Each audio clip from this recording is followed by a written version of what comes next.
Welcome, Voyager. Tonight we dream with maps. Paper ones, fragile and gold-rimmed, curling at the corners, inked with continents still guessing their own names. Some say maps tell us where we are, but the best ones remind us where we've been, and who dared to imagine more.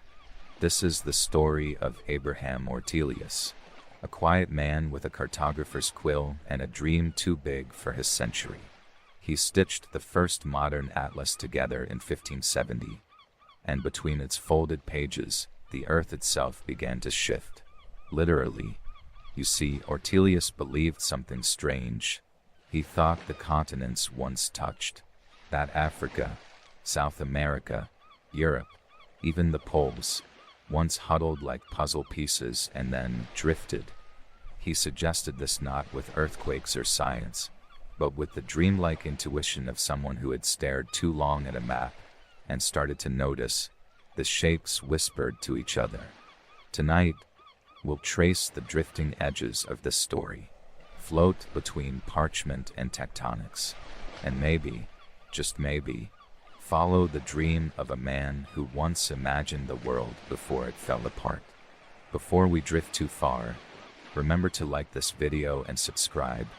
If stories like this help you drift away, drop a coordinate in the comments, just a latitude and longitude, and tell us where you're listening from. If the winds are right, your shore may feature in a future tale. Now, take a deep breath, let your shoulders fall. Listen for the soft creak of leather book bindings and the rustle of pages in a dimly lit study. The globe spins gently beside a candle. The sea, in the distance, is quiet. Let the world slow down. Let it dissolve. And let us begin. Our story tonight sets sail in Antwerp, in the year 1570, a port city, fat with spices, silver, and scandal. Ships came here from Lisbon, Seville, and the edge of the known world, and within its canals and counting houses lived a man who rarely left his desk, Abraham Ortelius. He was born in 1527, a time when the shape of the earth was still being negotiated. The Renaissance had cracked open old certainties, but so much remained uncertain. Maps were inconsistent, crowded with guesses. Some showed sea monsters curling near Iceland. Others drew India like a duck's foot. But Ortelius was meticulous. He worked first as an illuminator, a colorist, for books and maps. He'd take outlines from other men and bring them to life with lapis blues and brick red coastlines. Over time, though, he began to collect more than pigments. He gathered maps themselves, scores of them, by different makers, different styles, different visions of the world. He noticed slowly that no two matched. It bothered him. What if, he thought, you could bring them together, standardize them, cross-reference one coastline against another, trim the flourishes, drop the monsters, and keep only what fit the evidence?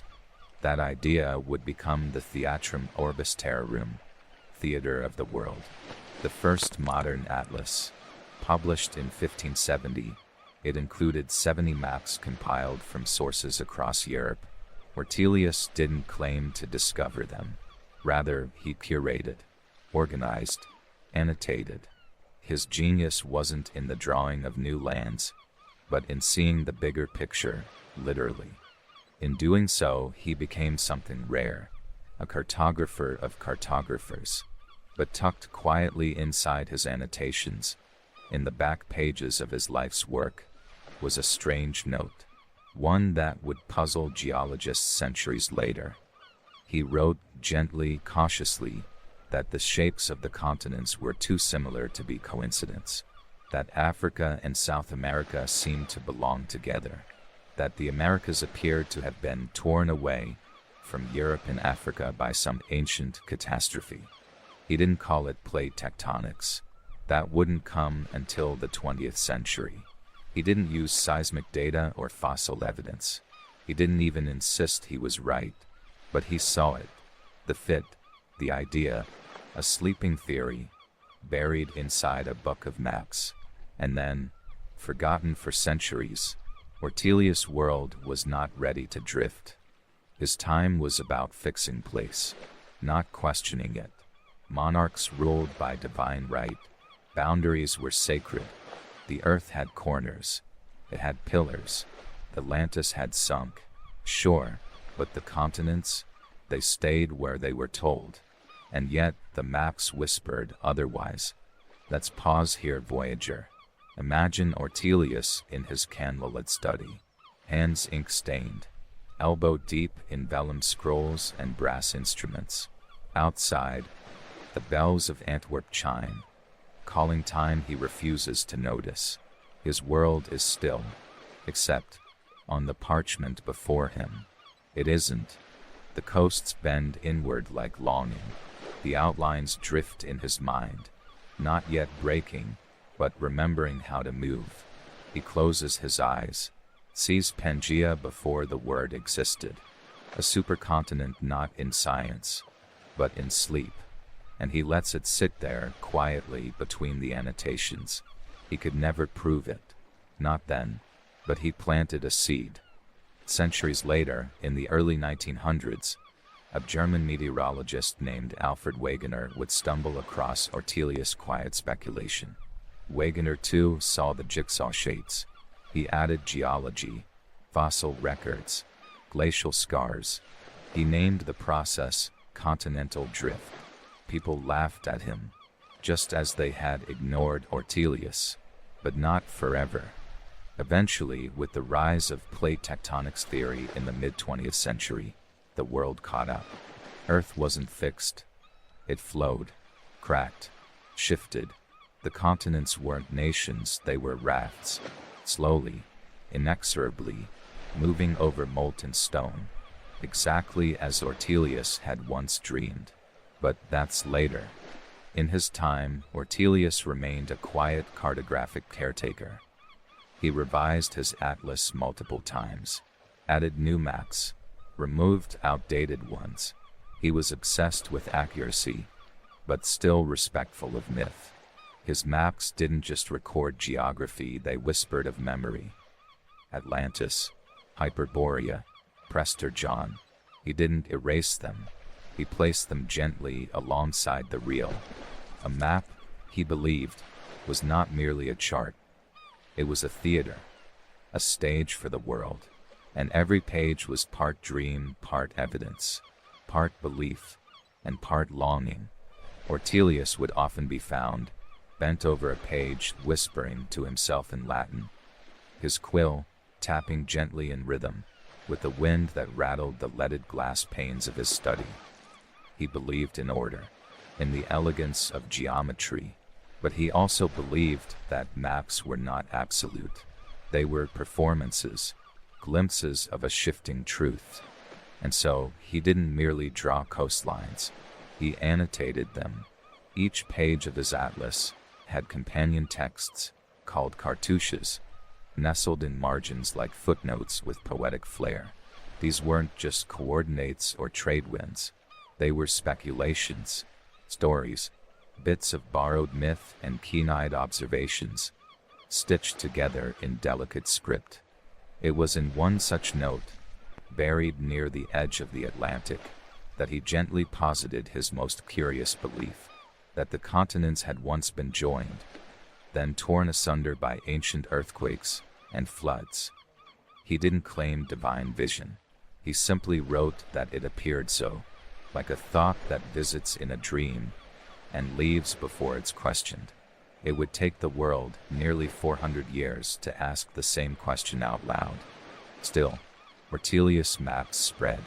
The Theatrum Orbis Terrarum became a publishing marvel, revised over decades, translated into multiple languages, and held in the hands of kings, sailors, merchants, and monks. Some traced his coastlines with trembling fingers, preparing to leave home for the first time. Others stared at them for comfort, dreaming of a world more orderly than their own. But hidden in the lines were mysteries. Not all were solved.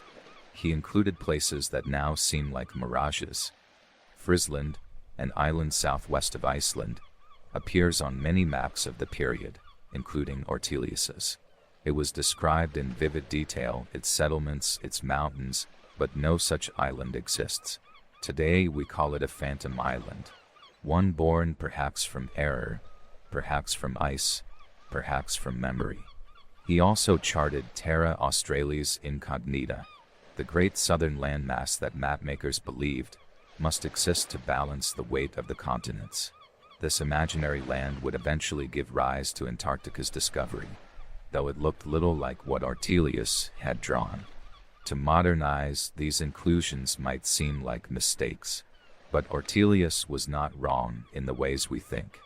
He was capturing a world in flux. A map, he believed, was not a frozen truth, but a process of asking. He honored uncertainty. He gave it space on the page. It was this humility that would allow a single sentence in his notes to echo across centuries. The Americas appear to have been torn away from Europe and Africa. A thought as light as a feather, but as heavy as a continent. Imagine it, Voyager. The candle flickers low. The ink dries. The window rattles faintly in the Antwerp wind. Outside, the sea is black with midnight, but inside, the earth quietly rearranges itself on parchment. And somewhere beneath it all, the continents sleep, still dreaming of the days they touched. Now let us drift for a moment to the 20th century. It is 1912 and Alfred Wegener, a German scientist with a love for polar expeditions, stares at a world map with that same cartographer's tilt of the head.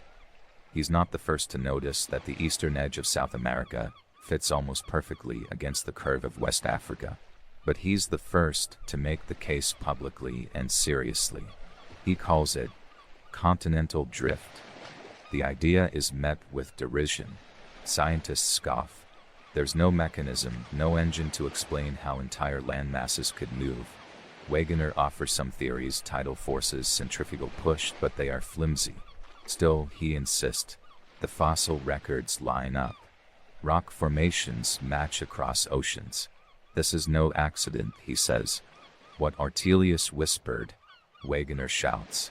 But the world isn't ready. Wegener dies on an expedition in Greenland in 1930, decades before his ideas are proven right. But like Ortelius, he plants a seed. By the 1960s, with the advent of seafloor mapping and plate tectonics, the theory is reborn, not as drift, but as a science of shifting plates. Suddenly, Ortelius's poetic guess becomes prophetic. He had no tools, no seismographs, no sonar, just a sharp eye, and the courage to suggest that maybe the Earth moves too. Back in the 16th century, Ortelius couldn't have known the phrase plate tectonics, but he understood something deeper, that the shape of the world is never final, that coastlines are stories in motion, that even maps, as precise as they try to be, are always a little bit wrong, and that wrongness is where imagination lives. It's easy to forget now, in the age of satellites and GPS, that maps were once handmade prayers, each one a quiet attempt to hold the world still, long enough to understand it. Ortelius never pretended his atlas was perfect. He simply wanted it to be honest, to acknowledge both what we know and what we still wonder. Take a moment, Voyager. Imagine his desk once more, the globe beside him, a piece of string wrapped around it, not measuring distance but possibility. The faint scratch of quill on parchment, a pause, a blink, and a sudden shift in thinking. What if the Earth doesn't stay still? What if it too dreams?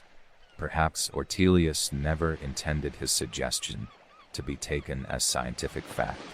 Perhaps he was only wondering aloud, the way one does late at night, staring at something for so long, it begins to breathe back.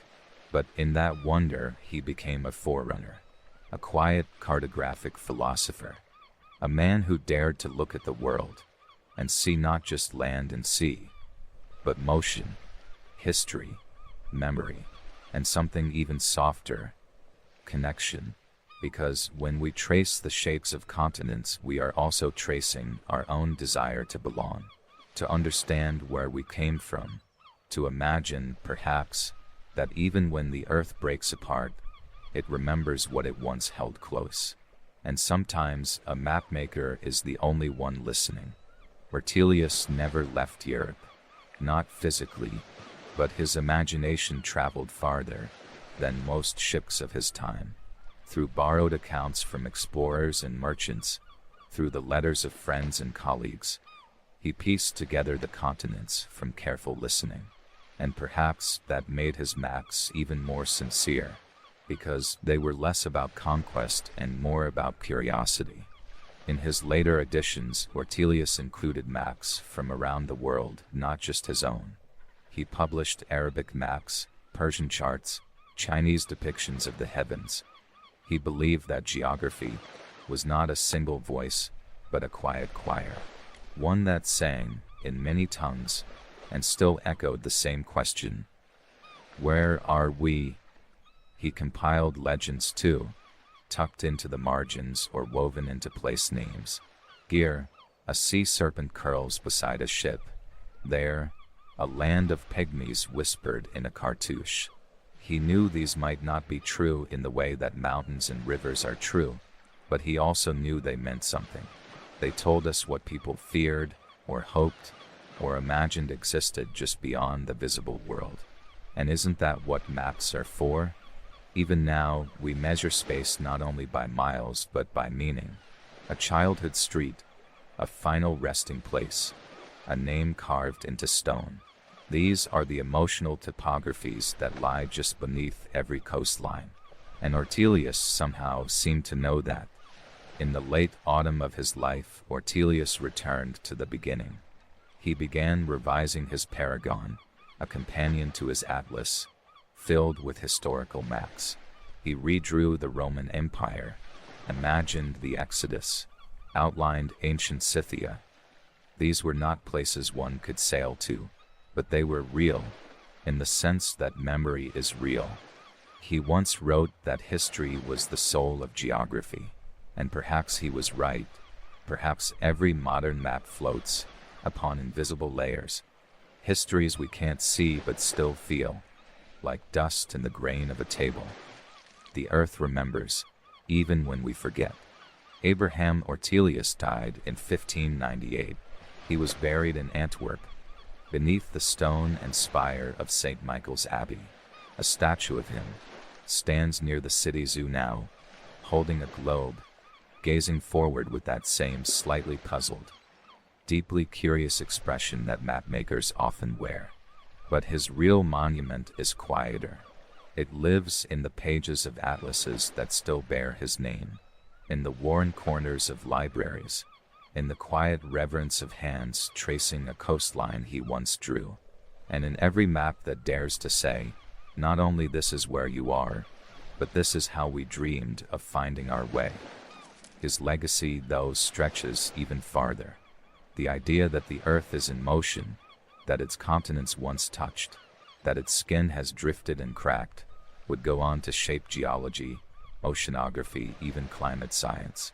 Ortelius didn't discover this truth, but he named it gently in ink. He gave it a place to rest until the world was ready to look again. And isn't that what dreaming really is? A way of holding possibility just long enough for it to become real. Let us pause here, Voyager. In the stillness of ink and silence, imagine that map again. The one that began with a theater. Theatrum orbis terrarum, the theater of the world. A place not just to look, but to behold, to wonder. That is what Ortelius gave us. Not the perfect map, but the permission to imagine one. And if you're listening now from a quiet room, from a far coast, from coordinates not yet charted on any page, know this: you too are part of that theater. You too are a point on the map, and in some small, soft way, you are a continuation of his dream. So, Let us bring our voyage gently to a close. The stars are out, faint and patient.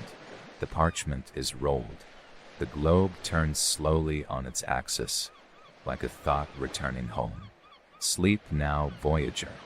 Let the earth drift quietly beneath you, and may your dreams be shaped like continents, touching, breaking, and always remembering.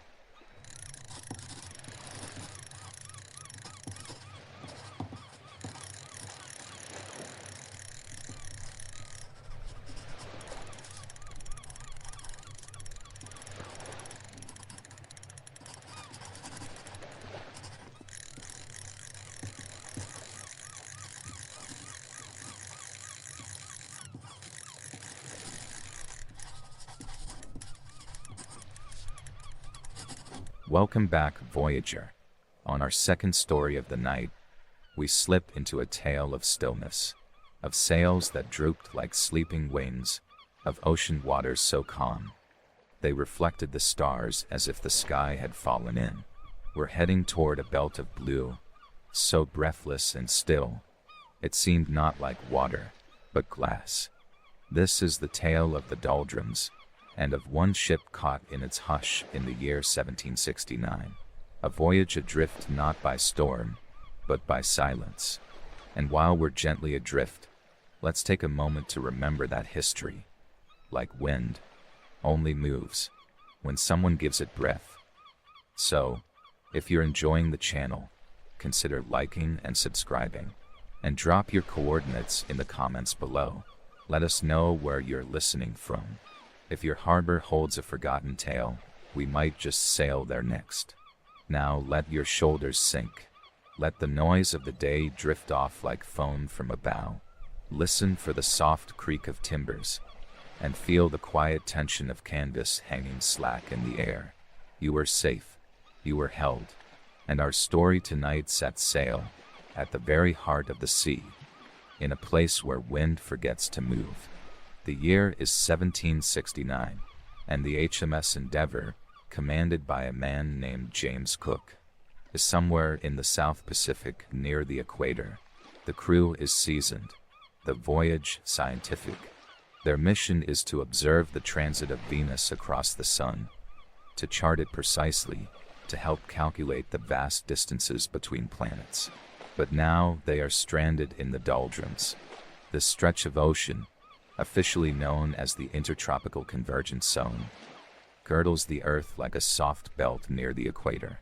It's a place where northern and southern trade winds meet, canceling each other out in a lull of warm, heavy air. The sea becomes a mirror, and ships can linger for days, even weeks, unmoving. To the men of the 18th century, there was no worse fate.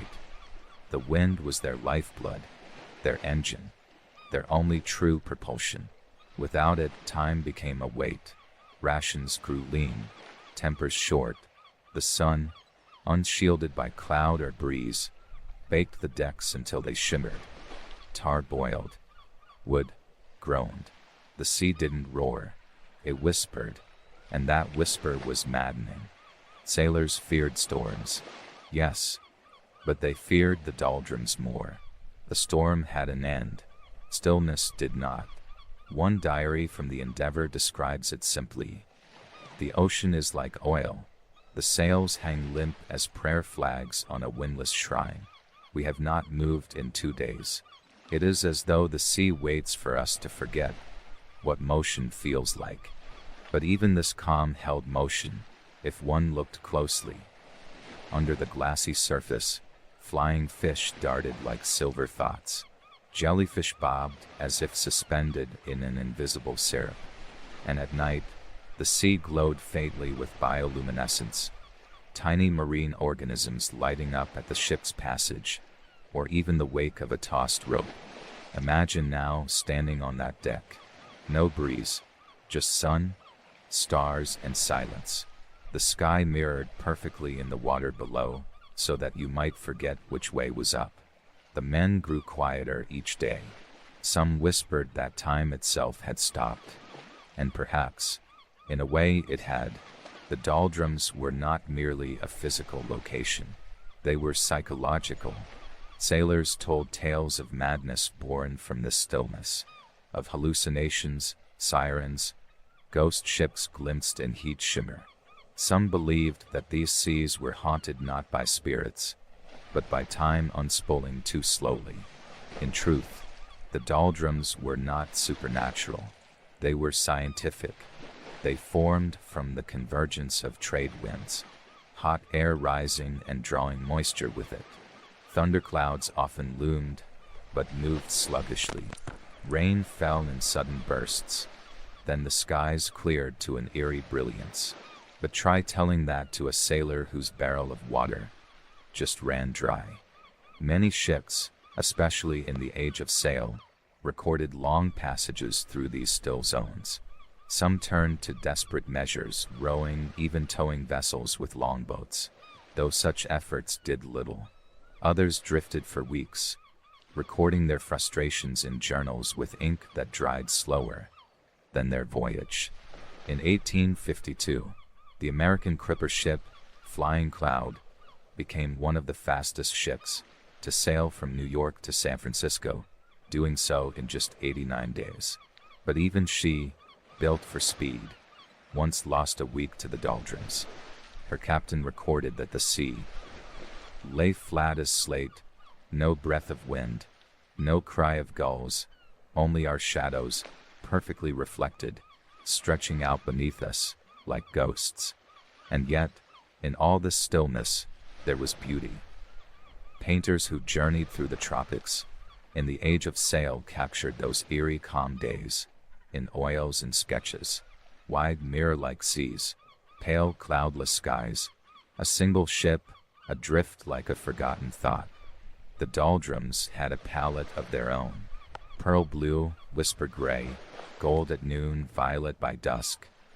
The sea could look like molten silver, or the belly of a storm, depending on the light and the birds. The tropics often host great wandering albatrosses and petrels.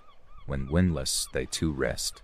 At times, they float in groups, wings closed, as if dozing on the surface, waiting for the world to resume. On the Endeavor, Cook's men kept busy with repairs, scientific measurements, and careful observations. But even the act of recording time became strange when the environment refused to change. Noon arrived, but the sun had not moved in the sky, or rather, the ship had not moved beneath it. There's a passage in the log where one of the naturalists, Joseph Banks, wrote of a dream he had during the lull, of walking across the ocean. The surface hardened to glass, and underneath, strange cities of coral and light, the ruins of forgotten ships, resting beside temples made of bone. Whether he dreamt it or hallucinated it, he never clarified, but such is the spell of the doldrums, a place where silence is loud, and the sea shows you not just your reflection, but your imagination. By the fifth day in the doldrums, the Endeavor's water barrels were half spent, and the daily ration of rum was thinner than usual, not out of cruelty but caution. Cook knew these seas could hold a ship longer than anyone wanted to believe. There were tasks to pass the time: netting fish, resealing barrels, even stitching sails under the unchanging sun. But none of it filled the silence. The crew, even the younger lads who usually sang while they worked, had grown quiet. Voices seemed to echo in ways they didn't before, as if the sea absorbed the sound and whispered it back in strange tones. Cook himself remained vigilant, though not one to indulge in superstition. Even he noted in the log that these waters possess a strangeness I cannot rightly describe. He marked their position every morning and evening, though it rarely changed, the coordinates reading nearly the same day after day. At night, the world transformed. The sun dropped like a coin into the horizon, and stars filled the heavens with impossible clarity.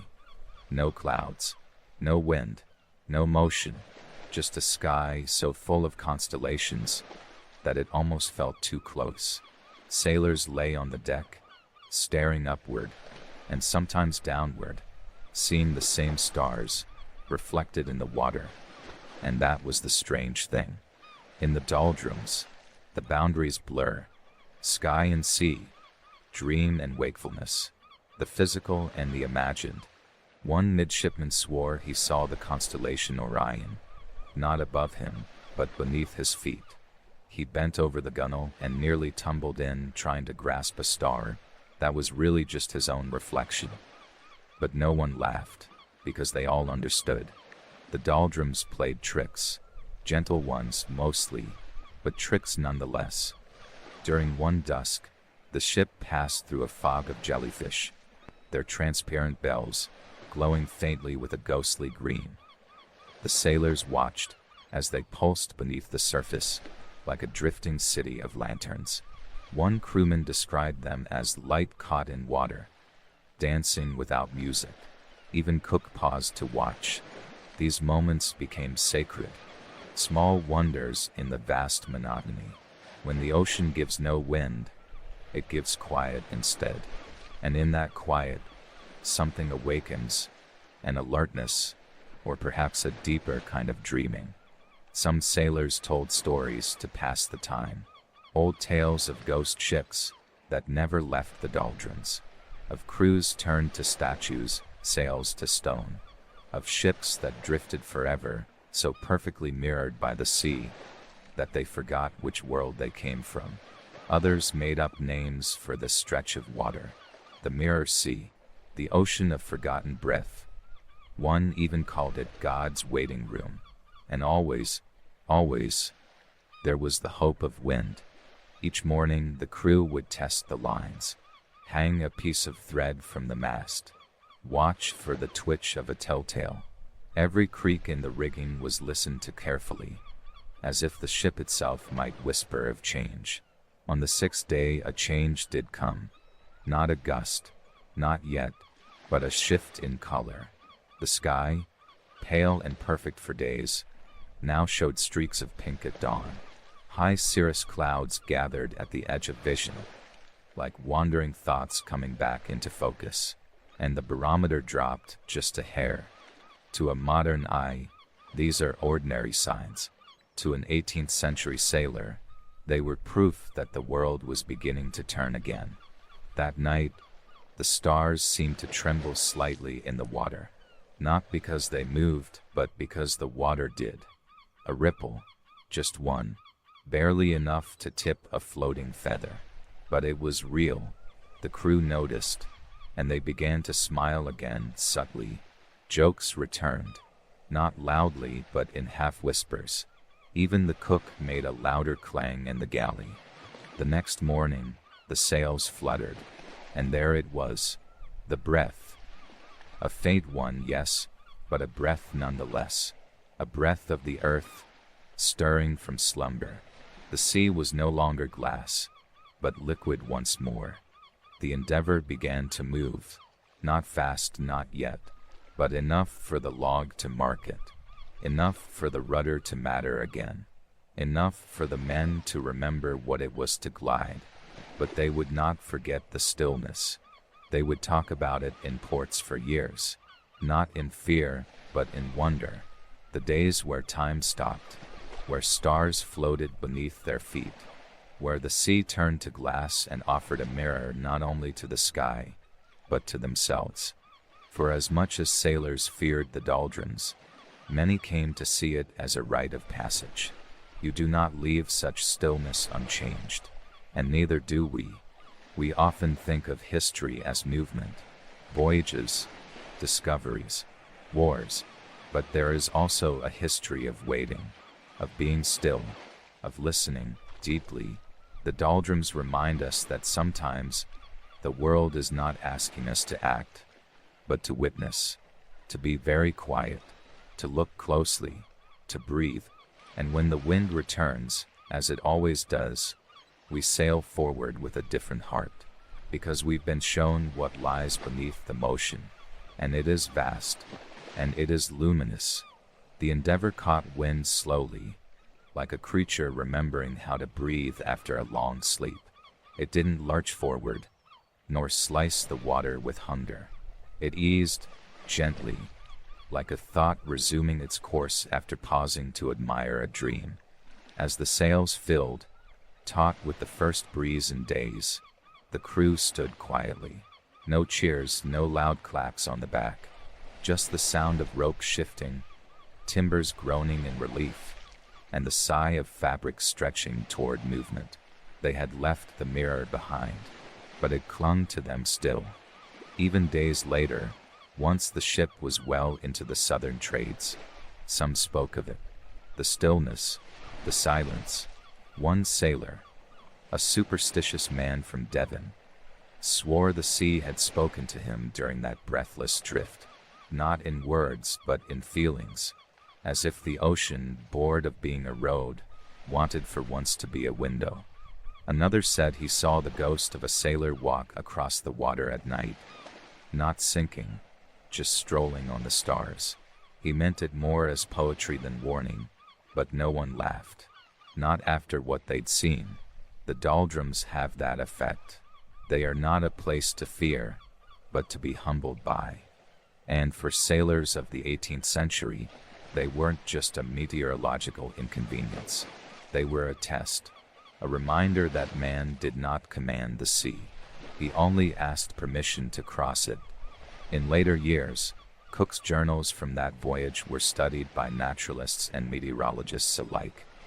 He wrote of the unbroken horizon, the strange animals they encountered, and the oppressive lack of wind with the calm, precise voice of a scientist. But even in his measured tone, there is awe. On one of the final pages detailing their time near the equator, he wrote, "We were becalmed for near 10 days. In that time, not a breath stirred the sails. The sea lay smooth as polished marble, the sky unblemished. The stars reflected to such clarity I feared to look too long. One could mistake the heavens for a second ocean, and the ocean for the sky. There is a holiness in that stillness I will not soon forget." Holiness, not a word used lightly in such journals. But what else could it be called? For the sea is not always storm and fury. Sometimes it is cathedral silence, a hush so deep it reaches past memory, past thought, into something more primitive, the awe of the infinite. Centuries later, when satellites would finally peer into the ever-shifting bands of the intertropical convergence zone, they would reveal columns of rising warm air, torrential rains, chaotic thunderstorms. The doldrums, as it turns out, are not always calm, but for those who pass through them at just the right time, they are a mirror to everything. The place where the sea turns to glass remains in the collective memory of every sailor. It is a moment held like a pressed flower in the pages of history, fragile, perfect, and true. And though today engines hum and GPS sings its coordinates with confidence, the sea is not fooled. The still remembers. It remembers the breathless days when ships became motionless sculptures, when men listened to the air and water like monks awaiting revelation. It remembers the jellyfish lanterns, the stars that mirrored, the ripples that never came. It remembers being a sky. And if you, dear listener, ever find yourself drifting on a windless sea, or perhaps in your own life, caught in a moment of stillness, remember what the sailors of the Endeavour learned in 1769. That waiting is not wasting, that silence can reveal more than sound, and that sometimes the greatest journeys happen not in miles, but in minutes. Not in movement, but in pause. So as you lie back now, perhaps beneath your own ceiling of stars, or simply in the quiet of your room, let the air be still. Let the moment stretch. There is no need to move just yet. Let the sea turn to glass around you, and see what reflections rise. There might be stars beneath your feet. There might be dreams ahead on the horizon. But for now, there is only the hush and the gentle creak of timbers as the tide of sleep begins to carry you. Welcome the stillness. Let it hold you, and sleep well, voyager. You've weathered the calm just fine.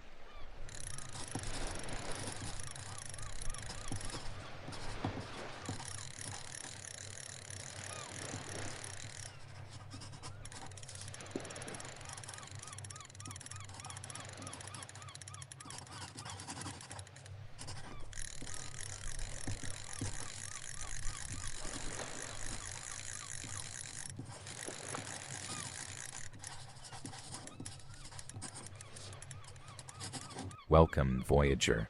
On our third tale of the night, we sail into mist, into a story of sailors and storms, and a pale light that flickered where no lighthouse stood. They called it a phantom beacon, glowing faintly just above the waves. It was said to appear only before terrible weather, hanging in the Baltic fog like a warning whispered in light. Some believed it was a trick of the eyes, others a blessing from the drowned. But many followed it anyway, drawn to that soft shimmer the way moths find flame, or ships find ruin. Now, you might say that trusting a ghostly glow in the middle of a gale sounds like a poor navigational strategy. But this was long before radar, before satellite charts. Back then, the sea kept most of its secrets, and gave only hints in return. Before we begin the slow unraveling, now's a fine moment to like this voyage and subscribe to our channel. Keeps the lantern lit for future tales. And if you'd be so kind, drop a coordinate in the comments. Where in the world are you listening from tonight? If your harbor holds a haunting or a hush of history, it might just drift into a future episode. Now ease yourself back. Let your thoughts settle. Imagine waves lapping gently against the hull, the sway of hammocks, the scent of rope and wood warmed by brine. Relax. Let the tides pull gently on your thoughts. Our story begins in the early 1800s, somewhere off the coast of Finland. A Swedish merchant ship, the Allegoria, was making its winter run across the northern Baltic, her hull heavy with iron ore, pine pitch, and salted herring. The sea, glassy at midday, began to curdle with cold as night fell. Snow whirled down from a sky so low it felt like the heavens had stooped to listen. The captain, one Henrik Lonrot, was a man of few words and fewer doubts, but even he felt uneasy when the barometer dropped like a stone. By midnight, the wind had vanished completely. The sea lay flat, black, and unbroken, like obsidian poured smooth over the earth. And that's when a cry went up from the foredeck. Light, off starboard. Lonrot climbed to the rail, squinting into the murk, and there it was, a faint golden pulse, far away but unmistakable, hanging where no lighthouse should have been. It blinked once, twice, then held, low and steady. The crew whispered. Some crossed themselves. Others muttered about the old tales, the ghost light, the warning. But Lonrot, ever practical, said only, "Change course. We'll steer to port. Give it wide space." They did. By dawn, the sky had broken loose. A nor'easter rolled in with claws. Waves reared like black beasts and slammed the decks. But the Allegoria stayed afloat, battered, but intact. And by noon the next day, she limped into Turku harbor, her sails in ribbons and her hull leaking cold. Later, over mugs of boiled beer and dry bread, sailors from other ships told of vessels lost that same night, just a few miles off the route they themselves had chosen, right where the light had glowed. That tale was not unique. From the 18th through the early 20th century, Baltic sailors reported sightings of a spectral glow that rose over the sea just hours before violent storms. Some claimed it hovered like a lantern, others that it moved, bobbing like a buoy in the sky. Came to be called the stormlight or stormlight. Theories abounded.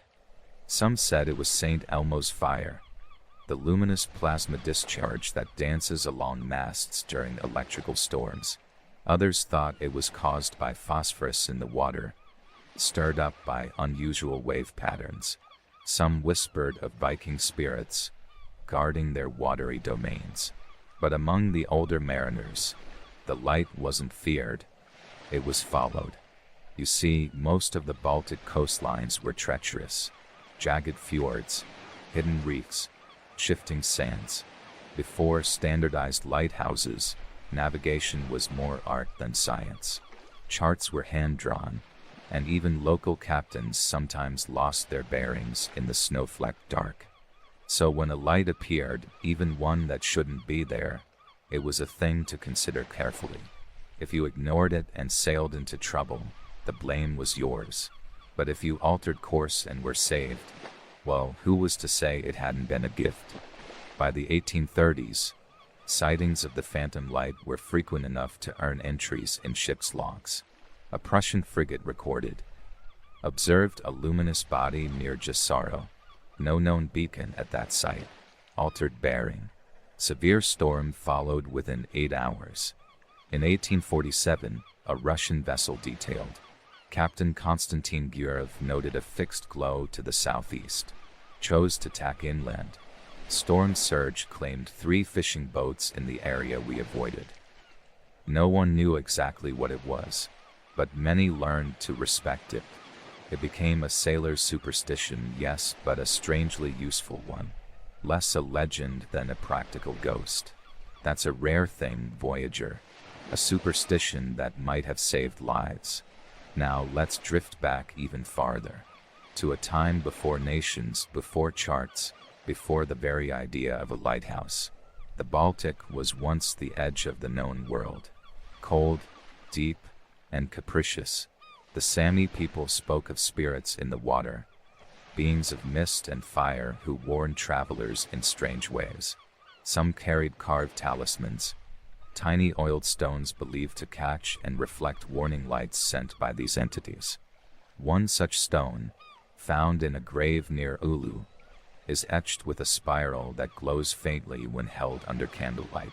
Some say it mimics the storm light's pulse. And in medieval Norse tales, there are fragments of verses, barely remembered, about a golden eye that weeps light before the storm god's fury.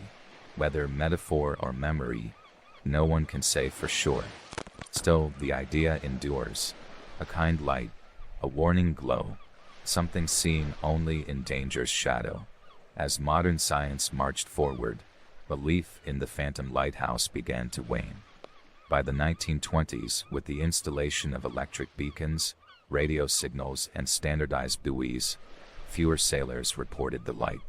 It receded into folklore, something half remembered by old men on bar stools, their fingers tracing knots into wood as they whispered about the time the light saved their lives. But every so often, even now, it returns. A Finnish trawler in 1994 noted an unexplained light east of Hanko. No source was found. A naval cadet in 2003 swore he saw a flicker over the Gulf of Bothnia, just minutes before an unseasonal storm rolled in. Reports remain rare, but they still appear. Always before the wind, always before the waves, always alone. As we leave behind the 19th century decks and creaking timber of those early merchant ships, the sea begins to stir again with questions, not answers. What was the phantom lighthouse? Could it truly have been a natural phenomenon, mistaken phosphorescence, a refracted sunbeam, and atmospheric distortion? Or did it belong to that slim category of truths we see just once, but remember forever, like dreams that are too specific to be invented? Some physicists, particularly in the latter half of the 20th century, attempted to explain it through the lens of superior mirages, also known as Fata Morgana. These occur when layers of cold and warm air over the sea bend light in such a way that distant objects appear closer, higher, or more luminous than they are. A real lighthouse, hidden behind the curve of the earth, might seem to float above the horizon, glowing softly where none should be. But the sailors who followed it didn't believe it was a mirage, and many claimed there was no known lighthouse at all in the direction of the glow, only waves and ruin. Some said it hovered low and golden. Others said it pulsed blue, like a lantern seen through fogged glass. One rare account from 1882 describes it as a thin vertical beam, as though a line had been drawn in the sky from sea to stars. Still others describe it as a presence. Captain Theodore Nielsen of the schooner Estrella told of it in his later years, half lost in memory, half trying to convince his grandson it had truly happened. "We were 4 days from Kalmar," he said, headed toward Riga. The air felt wrong. Too still. No gulls. No wind. Then, in the dark, came a glow. Just off the bow. Like a candle under water. Only it wasn't wet. It was there, in the fog. Floating. His grandson asked, "What did you do?" Captain Nielsen whispered. "We followed it. Not toward it, but alongside. Like pacing it. Like keeping company. And then, the sea tore open.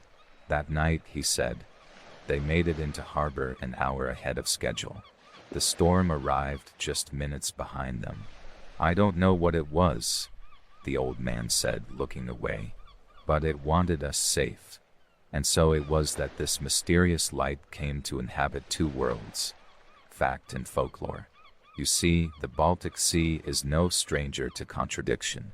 It is both inland and oceanic, salty and fresh, bordered by countries who once warred and now trade, home to stony Viking ruins and glass and steel ports. The sea has seen empires rise and collapse into its tides. Denmark, Sweden, Prussia, Russia each tried to control it, and each in time failed to fully tame its currents. Yet the phantom light never bowed to borders. It was seen by Swedish traders, Finnish fishermen, Polish smugglers, German U-boats, and once, even a British mail steamer in 1901. And while its appearance changed slightly from tale to tale, what never changed was this. It came before storms. And so, we return to the notion of kindness. How rare it is that folklore gives us a ghost not born of vengeance or punishment, but one that warns, that watches, that seems to care. Of course, not everyone believed in kindness at sea. Some said the light was a trickster spirit, leading ships astray on purpose, guiding them toward the very rocks they hoped to avoid. In some Latvian fishermen's tales, the Jugendsvans, or fire devil, appeared as a floating light before a storm and must be cursed aloud or ignored, lest it pull your vessel down into the cold. But those stories always ended with sailors chasing the glow directly. Those who observed from a distance and adjusted their course without greed or fear. They survived. Perhaps that's the lesson. It wasn't the light itself, but how you treated it. Sailors who tried to catch it, lost it. Those who respected its distance and changed their course humbly were spared. There's something ancient about that truth. Not just nautical, but deeply human. Sometimes, the thing that warns you doesn't want to be seen up close. It wants to be understood from afar. Not grasped, not owned, not turned into a monument. Just heeded. Now, let's drift to another time. During the First World War, the Baltic became a mine-laced chessboard. German and Russian vessels skirted each other in a silent, deadly dance. Communication was limited. The fog, ever present. In 1916, a German mine layer, the SMS Albatross, was making a quiet approach to lay explosive charges near the Gulf of Finland. The night was cold, visibility low. A junior officer recorded in his logbook. An odd shimmer noted near portside horizon. Not from our lance. No known lighthouse within this bearing. The captain, skeptical, altered course by 15 degrees. The fog thickened. The light vanished. The mines, it turned out, had drifted. Had the Albatross continued on its intended path, it would have sailed directly over them. After the war, that officer returned to that same stretch of water, aboard a civilian ferry. He never saw the light again, but he kept the logbook. And in the margins, years later, he wrote, "Not all warnings need explanation. Some just need listening." Now, Voyager, I invite you to close your eyes, if you haven't already. Imagine that quiet sea, the way the fog folds gently over your shoulders, the slow rock of the boat beneath your thoughts. No wind, no sound. Then softly, a glow, far ahead, low, pale. Waiting, you adjust your course just slightly. The wheel creaks in your hands, a few degrees to starboard, and you keep moving gently through the dark. The Baltic, you see, is a sea that holds memory like the shore holds driftwood. It piles it up quietly, day after day, century after century, until some unsuspecting foot uncovers something ancient beneath the sand. And among those memories is the glow. The phantom lighthouse never had coordinates. No fixed longitude, no known keeper, no registered structure, but its appearances were catalogued the same way the wind is described, repeated, passed down. Not by scientists, but by those who watch the horizon more carefully than most. Sailors. And when the 20th century gave way to satellite beacons, to weather balloons, to barometric graphs and radar, many believed the light would disappear, that it was no longer needed. But there are still reports. One came in 2003 from a Finnish marine biologist working off the Åland archipelago. The research vessel Pelagia was studying jellyfish blooms. It was late, nearly midnight, and the team had paused their sampling due to unseasonal fog. The crew gathered near the stern to take readings. That's when the intern saw it.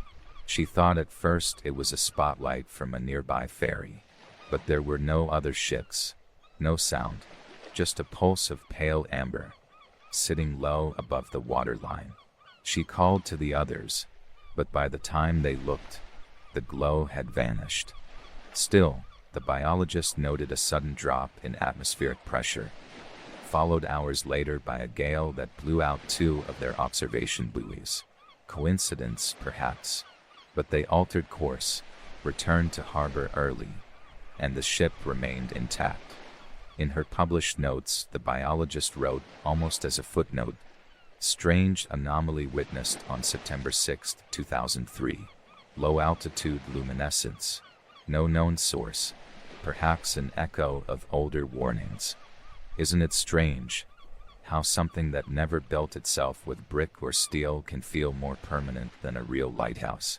Because even the real ones have fallen, swept away by time, tide, or politics. But the phantom persists. You see, not every truth wears a uniform. Some slip through cracks in our certainty and hover there, quiet and glowing. And the phantom lighthouse has one final trait to share. It never called attention to itself. It didn't scream or flash or siren. It was a whisper of light, just enough to turn the wheel by a few degrees. A gentle nudge, a silent companion. In this way, it was unlike most warnings we're given in life. Trusted you to notice, and maybe that's why it lingers so vividly in the stories of those who saw it. Because what is a phantom, really, but something half remembered and half true? Something that matters enough to stay in the sea's vocabulary? Even today, in maritime folklore circles and sailors' bars in Stockholm or Tallinn, you'll hear it brought up, always with a little hesitation. Have you seen the light? The question is not about seeing something with your eyes. It's about whether you'd believe a glow without a source, whether you'd adjust course without certainty, and whether, just maybe, you'd be grateful for something that came not to frighten but to save. In that way, the phantom lighthouse feels more like a mirror, not one made of glass, but of decision. How do we treat the warnings that come gently? Do we heed them, or chase them? Do we deny them because they're too quiet? Or do we alter our path, even slightly, just in case the sea knows something we don't? And as we drift to the shore of sleep, consider this. The lighthouse was never fixed, but its purpose was to guide, to warn, to care invisibly. There's poetry in that, because perhaps the greatest kindness is not in shouting, but in shining, just enough to be noticed, then fading once the course is safe. So rest now, voyager. Let your thoughts rock gently, like a hull in calm water. Feel the faint salt on your lips, the hush of fog closing around the edges of the world. Somewhere far off, a lantern glows for you. You don't need to find it, only trust it. Thank you for sailing with me tonight, through storms remembered and lights unseen. If your coordinates have brought you this far, Leave them below, in the comments. Tell me where the waves meet your window, where your ship has anchored tonight, and if your coast holds a tale, a lighthouse that isn't on any map. Perhaps we'll drift there together, in another story. Until then, sleep well, and let the sea keep you.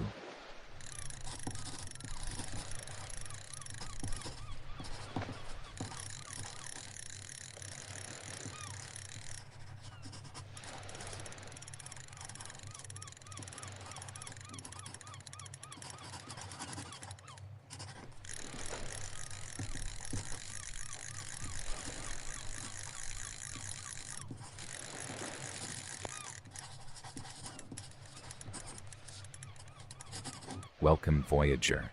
You've arrived just in time for our final drift of the night. A gentle voyage into legend, breath, and saltwater mist. Our story floats in that delicate space between myth and map, where sailors once swore by what they saw, and sometimes by what they only thought they saw.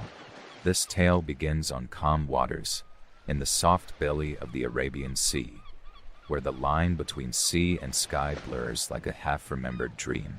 Here, men once sailed past islands that were not islands. They dropped anchor on green shores that swayed beneath their feet, lit fires on beaches that exhaled, and sometimes, just as the stew began to bubble, the ground began to shift, and the island began to swim. Yes, tonight's tale is about the whale that carried a forest on its back.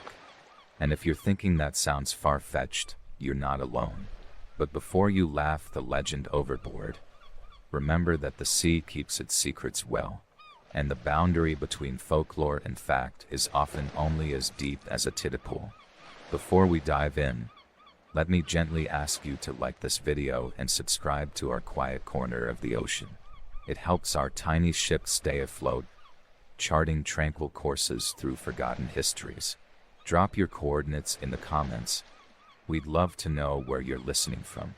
Perhaps there's a phantom island off your coast too. If so, we just might sail there next. Now settle in. Let the hush of dusk wrap softly around you. Imagine the creak of ropes above, the slow roll of a ship's wooden belly, the way the stars blink awake one by one. Let your breath follow the tide, slow and low. And now, let us begin. Our story tonight sets sail somewhere between Oman and Gujarat, in the late 14th century. The air is warm, the water is flat as brushed steel, and a dhow, slender, elegant, made for trade and tail, moves lazily over the current. Aboard this dhow is a merchant named Al-Fahim, a man who has crossed the Indian Ocean more times than he can count. He has traded spices in Zanzibar, copper in Calicut, incense in Socotra. But even a seasoned sailor such as he will soon find himself humbled by something too large to record in ledgers. They spot the island just after dawn. It seems ordinary enough. Lush, low, rimmed with black stone and pale mangroves. A few seabirds will overhead. There is even a trickle of fresh water down one slope, a blessing in a salty world. The crew cheers softly. Land means rest, warmth, the chance to cook rice without brine. They lower anchor, though the water seems oddly deep for a coastal stop. But hunger trumps doubt. Al-Fahim, curious, rows ashore with 2 men and a small stove. The ground feels strange underfoot, resilient, slightly warm. Still they unpack, set kindling, light a flame. The moment the pot begins to simmer, the island shudders. The start small, a groan like wood yawning in a storm, then a tilt. The men stumble, the ground sways, and then, impossibly, it begins to rise. The mangroves slide backward. The shoreline arcs into motion. A massive eye, black, reflective, ancient, breaches the surface just beyond the bow. Al-Fahim drops his bowl. What they had taken for an island was alive. A whale, larger than any described by travelers. Its barnacle back covered in years of silt, algae, even saplings. Somehow, it had lain sleeping long enough for a small forest to take root on its spine. And now, disturbed by flame or footstep or fate, it was awake. The sailors scream, scramble, leap back into the boat. The dhow reels as the island dives, sending up a spout that catches the morning light and makes a rainbow across the sail. They do not land again for 3 days. Such tales, strange as they sound, are not unique. They echo across centuries and coasts. Arab sailors told of Zarafa al-Bahr, or sea giraffes, immense and strange. Sinbad himself is said to have once built a fire on an island that turned out to be the back of a giant fish. In Western medieval texts, these creatures became aspidocolones, sometimes whales, sometimes turtles, always dangerous in their deception. What did they mean, these stories? Perhaps they were warnings. The sea gives much, but punishes presumption. Do not assume the still thing is safe. Do not mistake silence for stability. Or perhaps they were simply metaphors. The world, after all, is always shifting. What seems solid today may slip tomorrow. Even islands can swim. But there's something else to consider. These stories might not be so imaginary after all. You see, whales, particularly the blue whale and the sperm whale, can grow vast enough to resemble land from a distance, especially when surfaced and still. Their backs host entire ecosystems. Barnacles, remeras, algae. In some regions, seabirds nest atop them, resting mid-journey. And though they do not sleep for hours, they do drift, semi-conscious, through calm waters. A whale at rest might appear to be a fixed point, especially to tired eyes, or to men from faraway lands unfamiliar with such creatures. There are real accounts, too. In 1833, a ship's log from the brig Isabella noted an unusual event off Madagascar. They wrote of a hummock of land, greenish in hue, that vanished when approached.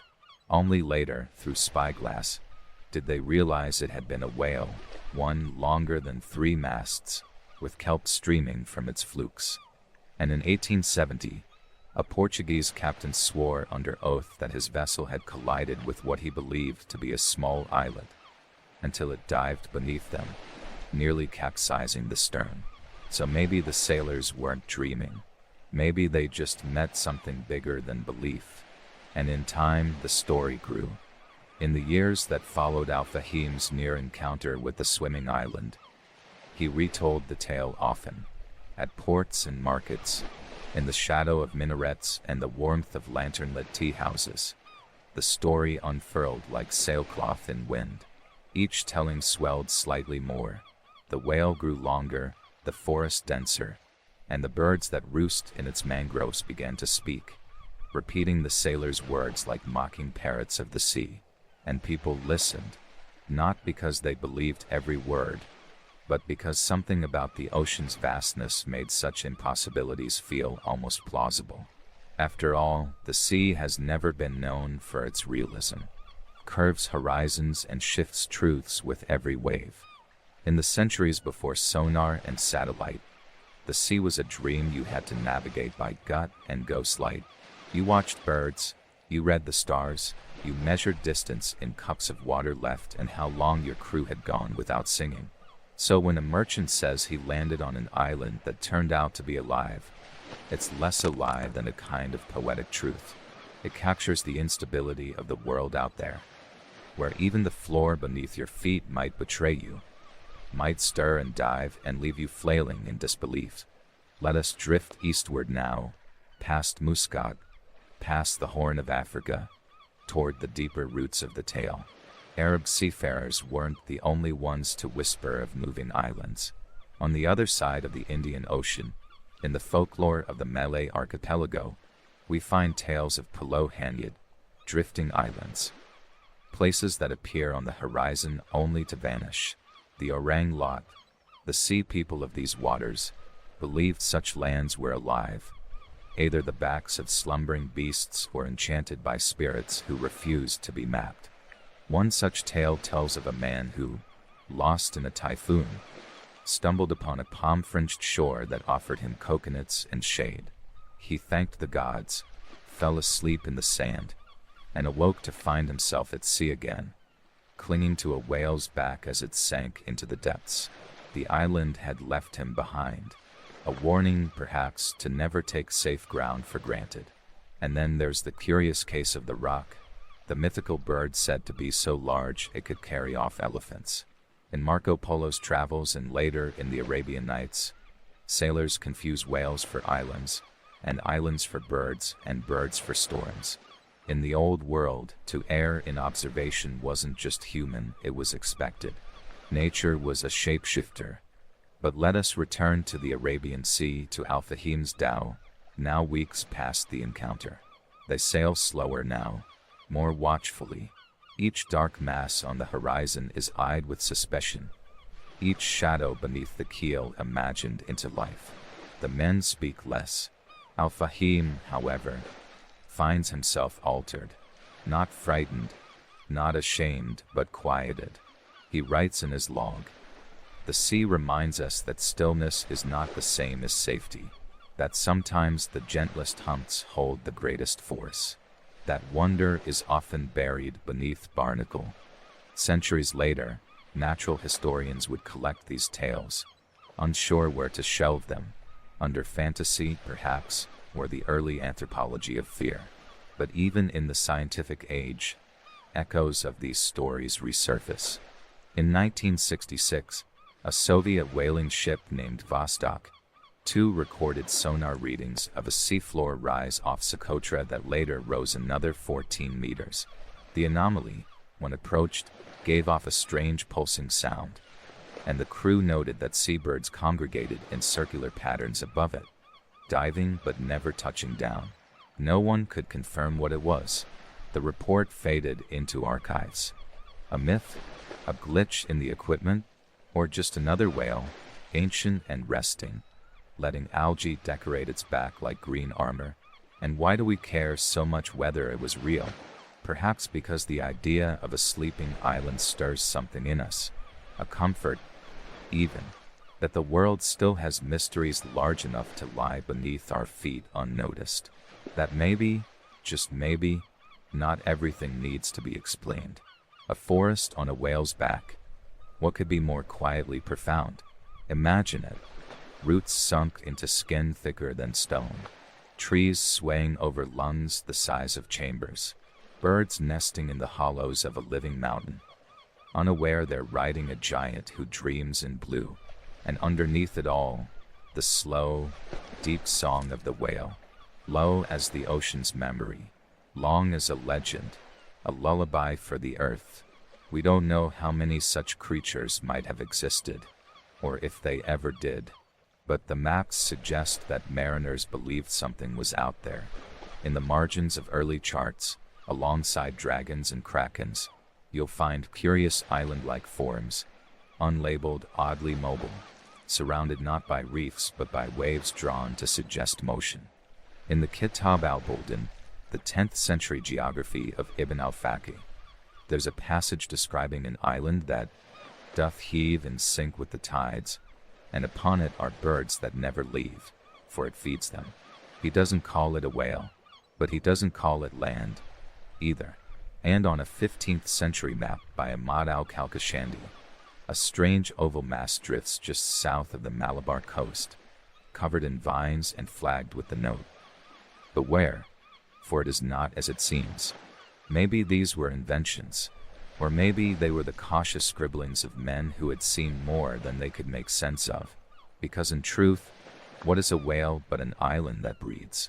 It offers rest, shade, fish circling in its slipstream. It can host life, and like the best islands, it moves only when it must. Some marine biologists today note that large whales, like the blue whale or the fin whale, accumulate entire miniature biomes on their bodies. Certain barnacles grow nowhere else. Lice, specific to whales, migrate with their hosts. When these creatures die, they fall to the ocean floor and become whale falls, deep-sea ecosystems that nourished countless others for decades. Even in death, the whale becomes a home. So perhaps it's not strange to imagine one as an island. The sea, after all, doesn't care about categories, and the men who once sailed it learned not to care either. What mattered was respect, observation, story, and stories, as you've seen, sometimes outlive even the greatest waves. Our tale nears its end, but before it does, we drift a little further, just as the sailors of old once did. Not toward a destination, but into something slower, wider, quieter. Imagine now that you are aboard Al-Fahim's vessel. Night has fallen, the sails are tied, and the ship rocks gently, as if cradled by the hands of the sea itself. Above, stars shimmer like silver pollen caught in a breeze. Below, the water is velvet dark, broken only by flecks of phosphorescence stirred by fish darting beneath the hull. You are half asleep at the rail, the warm wood against your cheek. The night smells of salt and clove and distant cooking fires from a place you passed many days ago. And somewhere out there is the island that isn't an island. A shiver of moonlight touches the horizon, and for a moment, you see it again, or think you do. A rise in the water, a swell too steady to be wave, a patch of forest etched against the sky. No movement, no sound, save the wind whispering through palm fronds perched impossibly in the open ocean. You hold your breath, but as clouds slip across the moon, the shape softens, flattens, vanishes. Just water again. But you remember, you always will, and you are not alone in that, because these stories wove their way through generations, through spices traded in Zanzibar, pearls lifted from the Gulf, ivory carved in the Horn, and stories exchanged over date wine and old maps. In each retelling, the whale shifts. It becomes larger, older, deeper in magic. Sometimes it sings storms into being. Sometimes it is the last of its kind, wandering in search of another like it. Sometimes it is the spirit of a drowned island, reborn into movement. But always it carries the forest on its back. Always it offers shelter, and always it disappears before the world can name it. That, perhaps, is the nature of wonder. Cannot be summoned, only stumbled upon, and then just as suddenly gone. The forests of the Arabian Sea are real, of course. The mangroves of Qatar and the Khor al-Udaid. The tidal channels of Gujarat, where roots knit the water and mud into a latticework of green and silver. These places teem with life and echo with the calls of storks and kingfishers. But they do not drift. They do not sigh. They do not carry legends beneath their trunks. Or so we believe. There are echoes of the whale island in other parts of the world, too. In Norse mythology, there is Lingbacker, the heatherback, a sea creature so large it was mistaken for land, covered in grass and birds. When sailors landed to rest and light fires, the beast would dive, dragging them into the cold. And in ancient Irish lore we find Jasconius, a fish mistaken for an island by St. Brendan and his monks. They built altars on its back, only to leap into boats when it began to move. Even the Bible whispers of such beasts, Leviathan, scaled and writhing, dwelling beneath unknowable depths. It is as if every coast, every seafaring people, once asked the same question. What lies just beneath the surface?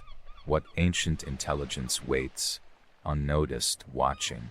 And more importantly, would we recognize it as life or mistake it for land? Now let us look gently at the map again. Picture a medieval chart, hand-inked and yellowing.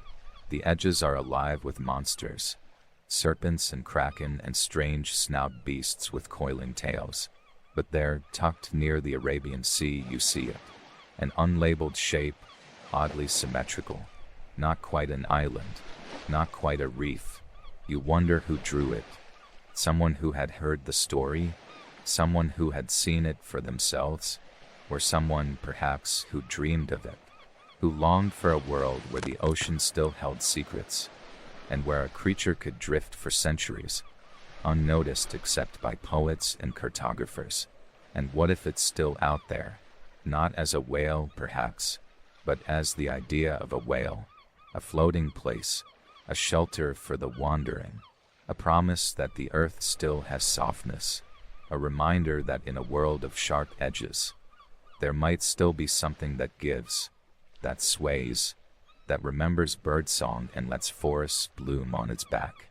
So the next time you look out to sea, especially in the hours just before dawn, when the water is calm as polished slate, and the line between air and ocean begins to blur, pause. Watch for a hump, a rise, a distant patch of green. It may not be land, it may not be beast, but it might just be both. A mystery meant not to be solved, but cherished. A story like this one meant not to be proven but passed along. Now, voyager, rest easy. Let the tide of this tale carry you gently toward dreams, where islands drift, whales breathe beneath forests, and the stars whisper secrets to those who wait just long enough to hear them.